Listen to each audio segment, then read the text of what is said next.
नमस्कार दोस्तों, मैं अनुनय अवस्थी स्वागत करता हूं आप सभी का हमारे चैनल एक नज़र दोबारा में। दोस्तों, आज के इस वीडियो में हम आपको बताएंगे कि हमारे देश के प्रधानमंत्री श्री नरेंद्र मोदी जी हर साल अपनी दिवाली बॉर्डर पर देश के जवानों के साथ में ही क्यों मनाते हैं। क्या इसके पीछे वोट बैंकिंग का कोई मास्टर स्ट्रोक है या फिर ये सब सिर्फ पीआर के लिए किया जा रहा है। तो चलिए शुरू करते हैं।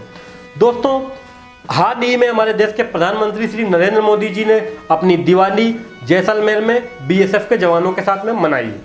तो इस पर कांग्रेस पार्टी और विपक्षी दल के कुछ नेताओं का ये कहना है कि ये सब सिर्फ और सिर्फ पीआर के लिए किया जा रहा है। तो क्या पीआर करना गलत है? दोस्तों, आप भी अच्छी तरह से जानते हैं कि हमारे देश का कोई भी बड़ा राजनेता बिना पीआर किए राजनीति कर ही नहीं सकता है। लेकिन क्या ये सब कुछ सिर्फ और सिर्फ पीआर के लिए ही किया जा रहा है? आपकी जानकारी के लिए मैं बता देता हूं दोस्तों कि 2014 में श्री नरेंद्र मोदी जी ने प्रधानमंत्री पद की शपथ लेने के बाद अपनी पहली दिवाली सियाचिन बॉर्डर पर मनाई। 2015 में उन्होंने अपनी दिवाली वेस्टर्न बॉर्डर पर मनाई। 2016 की दिवाली वे चाइना बॉर्डर पर मनाते हैं। 17 की दिवाली कश्मीर के गुरेज में मनाते हैं। 18 की दिवाली उत्तराखंड में मनाते हैं। 19 की दिवाली राजौरी में मनाते हैं और अभी सन 2020 की दिवाली वे जैसलमेर में बीएसएफ के जवानों के साथ में मनाते हैं। तो ये आंकड़े देखने के बाद कोई भी ये कह सकता है कि हाँ, ये सब सिर्फ और सिर्फ पीआर के लिए ही किया जा रहा है। लेकिन ये सब कुछ सिर्फ और सिर्फ पीआर के लिए तब होता जब ये 2014 से ही स्टार्ट हुआ होता, लेकिन इसकी शुरुआत 2014 से नहीं हुई थी। हमारे देश के प्रधानमंत्री श्री नरेंद्र मोदी 2014 में प्रधानमंत्री पद की शपथ लेने से पहले भी बड़े बड़े ओकेशंस देश के जवानों के साथ में मनाते आए हैं। आपकी जानकारी के लिए मैं बता देता हूं। सन 2013 का स्वतंत्रता दिवस मोदी इंडिया पाकिस्तान बॉर्डर कच्छ में मनाते हैं। 2009 का नया वर्ष भी वे इंडिया पाकिस्तान बॉर्डर कच्छ में मनाते हैं। 2009 की Diwali Indo China border Sikkim के नाथुला में मनाते हैं और 2008 की भी दिवाली कच्छ में बीएसएफ के जवानों के साथ में मनाते हैं। तो दोस्तों, अगर ये सब कुछ सिर्फ और सिर्फ पीआर के लिए किया जा रहा होता तो ये सब 2014 से स्टार्ट होता, लेकिन नहीं, ये सब पहले से ही स्टार्ट हो चुका था। तो जाहिर सी बात है कि ये सब कुछ सिर्फ और सिर्फ पीआर के लिए नहीं था।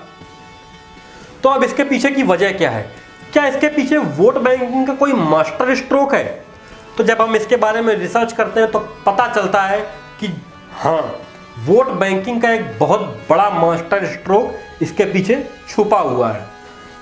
दोस्तों, आपकी जानकारी के लिए मैं बता देता हूं कि हमारे देश की जनसंख्या का एक बहुत बड़ा हिस्सा वोटिंग बूथ पर वोट डालने नहीं जा सकता, जिनके लिए चुनाव आयोग ने इलेक्ट्रॉनिक बैलेट की सुविधा दी हुई है। जी हाँ दोस्तों, इलेक्ट्रॉनिक बैलेट की मदद से हमारे देश की जनसंख्या का बहुत बड़ा हिस्सा घर बैठे ही वोट डालता है। ये वो लोग होते हैं जो आर्म फोर्सेस से बिलोंग करते हैं, पुलिस के जवान होते हैं, उनकी पत्नियां होती हैं, भारत सरकार के बाहर रहने वाले कर्मचारी होते हैं और 65 वर्ष से अधिक उम्र के लोग होते हैं।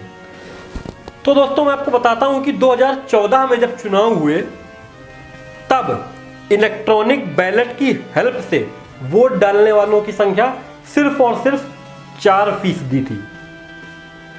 13,27,000 लोगों को इलेक्ट्रॉनिक बैलेट्स प्रोवाइड किए गए वोट डालने के लिए सन 2014 में, जिनमें से सिर्फ 4% लोगों ने इलेक्ट्रॉनिक बैलेट की मदद से वोट डाला।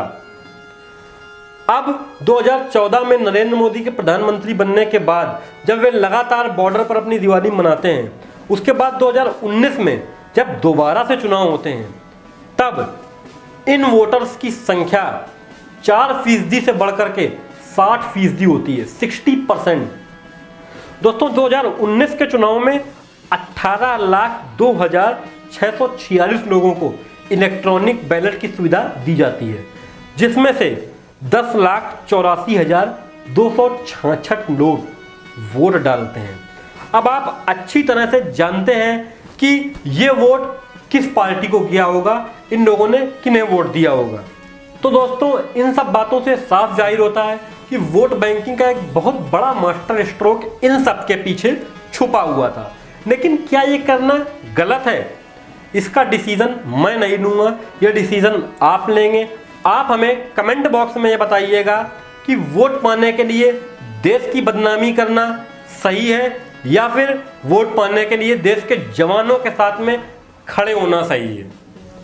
अगर आपको ये वीडियो अच्छी लगी हो तो वीडियो को लाइक कीजिएगा, शेयर कीजिएगा और हमारे चैनल को सब्सक्राइब कीजिएगा। धन्यवाद दोस्तों।